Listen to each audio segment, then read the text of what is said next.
Today I wanted to speak about one of the most serious problems that our society have today. It's addictions, but not just addictions. Two of the main addictions that we find today are youth and even adults that going into influence of drugs and alcohol, losing control of their life, and obviously one thing leads to another. Some of them eventually end their life like that. Some of them lose their parents' money. They go into robberies and stealing to supply themselves with the drugs that they need. And the question is, how does the Torah look at a person that is getting drug or is under drugs influence? Is it a sin? Is that a big sin? Is that permitted in any way? The answer is that the Torah, the Gemara in Masechet Eruvin, is speaking about a person that became drunk and call him a complete rasha, complete wicked person. Why is a wicked person? First, the Gemara describes what happened to a person that became completely drunk. If he made a business, which means he sold his house, instead of $1 million, he sold the house for $5,000 because he was so drunk, he wasn't aware of what he's doing. Well, later, when he came back to reality, he saw what he did. He runs to the Jewish court and tried to object and say to the judges, oh, he took advantage on me, saw that I'm drunk. He made me sign on the papers, but I'm not giving him the house for $5,000. The Torah says you are responsible. You sign, you have to give him the house. That's it. He bought the house from you. He's the owner.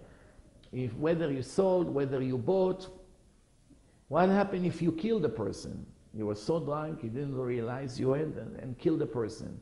Come back to life, you sit in front of the judges and they're judging you for death sentence, execution. You scream, how can you kill me? I wasn't aware of what I'm doing.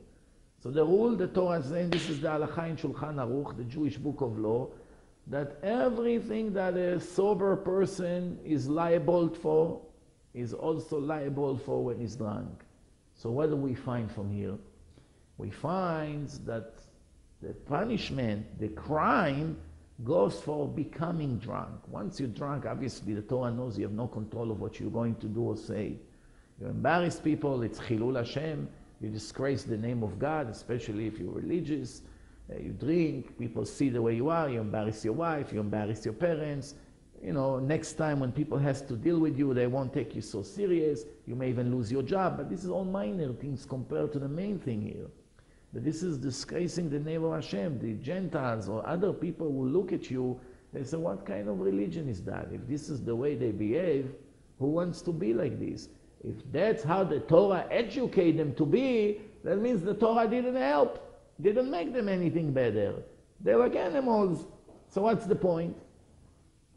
So the answer is, that's why the Torah says that once a person enters to that situation, is 100% guilty and he cannot come with any complaint. What is it like? The Gemara brings an example of a person who has two ways to walk. One way is a long way without any ladies on the street. And the other way is the short ways that full of ladies and they're not modest. And he's thinking, I don't want to walk there and look at the ladies, but since it's a much shorter way, I will go and close my eyes. And he went through the short way, and he did not look at anyone. And right when he made a shortcut over there, when he went through, he really did not look at any one of the girls. The Torah says, how do we have to look at a person like this? Is he righteous or wicked? Is what he did was a good thing or bad thing? So if today we find a person that walks in a street full of ladies and he doesn't look at even one of them, right away we say, wow, what a holy man. Let's run and get a bracha from him, a blessing from him. How many people like this in the world that willing to walk in a street like this and close their eyes completely from not seeing anything, not modest? The Torah says the opposite. The Torah says he's wicked. Why is wicked? He passed his test. There was a hard test. And he passed the test, he should be righteous, not wicked. The answer is, and this is a message for life, the answer is like this. putting yourself in a jeopardy, in a place that you may lose control, that you won't be able to hold yourself. Taking a risk even by a 1% that you're going to make a severe sin, such as becoming drunk and you kill a person, making an accident, offending people, embarrass a person in public, making Chilul Hashem, disgracing the name of God, or anything like that, or walking into a street full of ladies knowing you may not be strong enough to hold your evil inclination down and pass these desires that you have. Knowing it's possible to make a sin and still taking the risk, it's an indication you don't have any fear from God and sometimes even no respect. That's why the Torah says wicked, not righteous, because he's willing to take the risk. The Torah never promoting taking risks and risking your soul or anything like that. Don't be a hero. Don't hold yourself as a hero that you can pass those tests. If any, we pray every day to Hashem to save us from tests. King David wanted a test. He couldn't pass the test. He wanted to be like Abraham, Isaac, and Jacob. And God told him why they are considered the most legendary ones, because they had tests and they passed them. You still didn't have a severe test.